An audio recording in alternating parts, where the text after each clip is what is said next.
What's going on, everybody? C4 here, better late than never, doing our player grades, not live reaction to the Philadelphia Eagles beating the Washington Redskins 37-27, a game that, you look at that score line, you don't think it was, oh man, the Eagles did not handle them. This was not an impressive victory. They were losing in the second half, like they made, if you have a fast wide receiver, you're going to smoke the Eagles. Like, yet again, the second time this year, Scary Terry McLaurin, has just abused the Philadelphia Eagles secondary. If you have a fast corner, we're gonna get abused. We're gonna get thrashed. I have no confidence in this team heading into next week's game against the Dallas Cowboys. This big, does anybody want to win the NFC East? Like, that's coming so played out.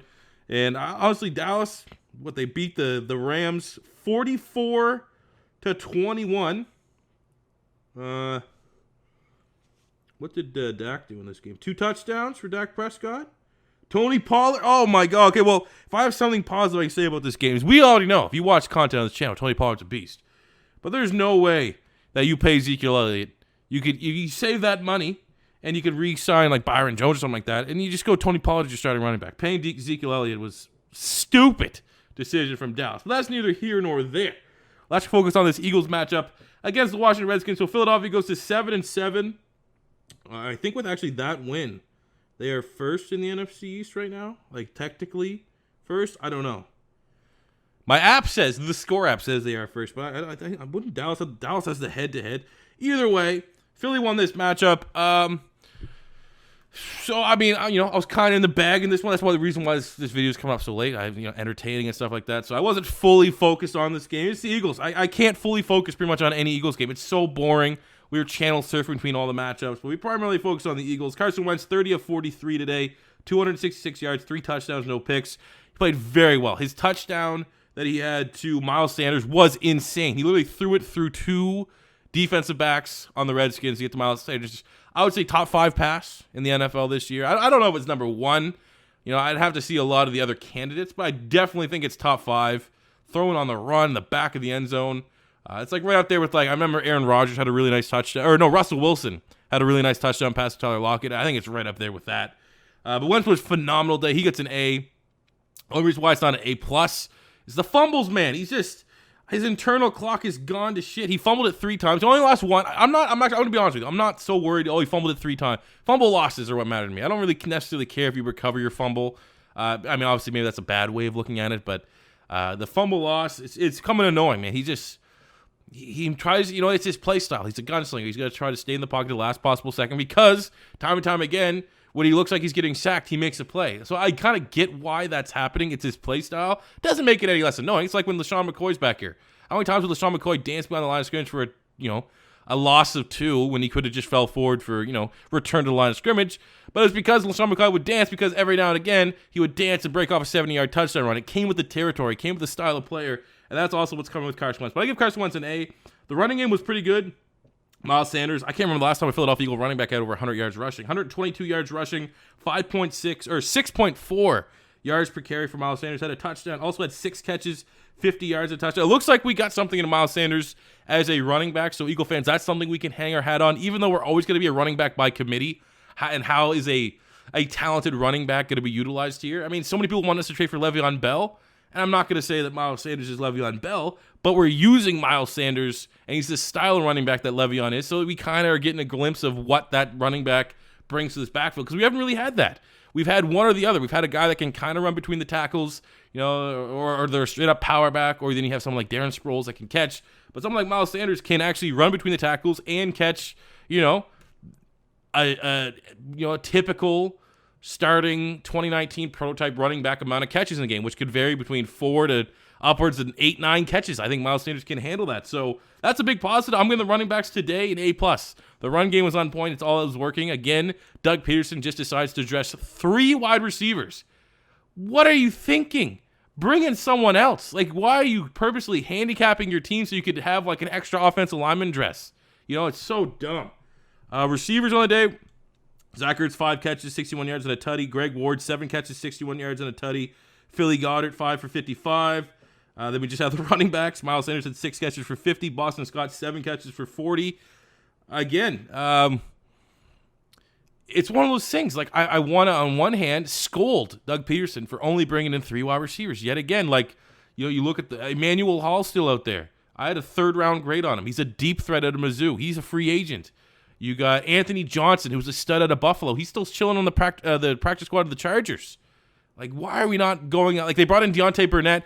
I made a tweet saying that I think that they would call out 2 of the following. And I listed 6 wide receivers. So I thought there's going to be 2 moves to be made. I actually got 2 of them right. I said they will either get Robert Davis, who was one of the names I mentioned, off our own practice squad, which they did.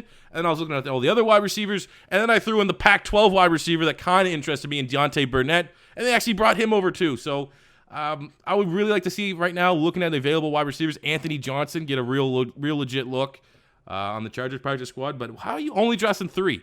So that's like one way you can kind of negative look at it. But then you look at what they're working with. I mean, that looks good across the board. These guys were efficient. It is the Redskins defense. But, you know, it's for what they're using, I think they did a pretty good job here today offensively. So receivers, though, because there's only one at receiver that made plays in Greg Ward, but we'll grade Greg Ward. He played very well. I'll give the receivers, I'll give them C+, B-, somewhere in that territory. There still was a lot of drops today. I think I counted 6. I wasn't fully paying attention, but there's at least 4 drops. Zach Ertz had 1. I know J.J. Arcega-Whiteside had 1. I think Dallas Goedert had 1 for sure. I don't know. I just said 6, and I think that's roughly what they had. Either way, wasn't a super clean performance, but I like to see Greg Ward emerge. He's had to be a free agent. Wouldn't hate bringing him back as our slot receiver that can take Nelson Aguilar's spot on that depth chart. Special teams was fine. Defense, again, it's just the tale of 2 halves. First half, this defense was not very good. Second half, they cleaned it up just a little bit. No sacks on the day. Well, not good. They let Dwayne Haskins run a little bit more than what I like to see. They had no interceptions, no turnovers. They had a fumble. Nigel Bradham had like that, you know, the fumble recovery for a touchdown, which really didn't mean anything. It what made the score look not realistic of what the actual game was. Because in reality, I mean, I'm not going to say Washington played better than Philly. I think Philly ultimately deserved to win that game. They executed a little bit better. But it was still really, really close and way too close for a team that in Philadelphia that has playoff aspirations still to be playing down to level. We played down to the level of the Giants in the first half of that game last week. We played down to level of the Redskins first half this week. So, I mean, I have no idea what is going to happen against Dallas next week, to be honest with you. My gut says Dallas wins. I'm going to be honest with you. I mean, I know there's probably a lot of Dallas fans that are kind of hoping Philly wins so that they can go ahead and kind of reshuffle that coaching staff and you know, maybe figure out some player contracts, stuff like that. Like, I generally think there's a lot more Dallas fans than not kind of would like, you know, they're not going to do anything. Philly's probably not going to do anything if they make the playoffs. So it's like whatever team doesn't make the playoffs, you know for sure coaching change is going to happen. And there's a huge segment of those fan bases that wants that. But I don't know, man. Call me an old school fan. At the end of the day, like what I love if I just found out at the end of the offseason that Philadelphia was going to get rid of Mike Groh, they're going to get rid of Jim Schwartz, they're going to get rid of, you know, the quarterback coach, the wide receivers coach, the DBs coach. You know, they're going to do a complete overhaul. I'd be like, yes, I absolutely want that to happen, right? But for that to happen, you know, they probably don't have to make the playoffs. And then for that to happen, that also means Dallas makes the playoffs. And above all, I never want to see the Dallas Cowboys in the playoffs, ever. Point blank, period. So maybe that's just that old school Eagle fan in me that just, it's the rivalry. It comes down to the rivalry no matter really where we're at. I never want to lose to Dallas. Even if right now, if you told me, it's 20 years from now, and Philadelphia plays Dallas week 17. Dallas is first round bye. Philadelphia is a lock on the first overall pick. But if they beat Dallas week 17, they're going to pick third instead of first.